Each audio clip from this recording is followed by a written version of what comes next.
أشكرك كثيرا على تعبك معنا ووقوفك معنا في كل مرة عندما لا نجد أحدا بجانبنا، وعندما تزعل منا أريد أن أقول لك سامحنا على تصرفنا معك، لكن أستحي منك كثيرا.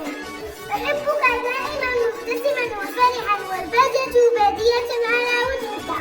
أنت هو الأستاذ الذي وفر لنا كل ما كان في قلبنا، حتى أنك لعبت معنا كالأب والأخ. وأخيرا أريد أن أقول لك إلى اللقاء، وأتمنى لك التوفيق في حياتك وفي مسيرتك.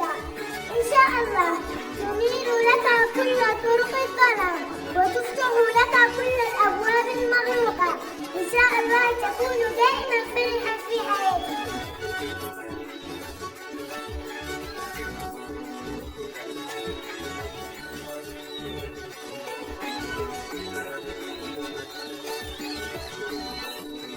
فضلا إذا كنت ليس حاسدا، ضع إعجاب لصفحتي واشترك في قناتي مانج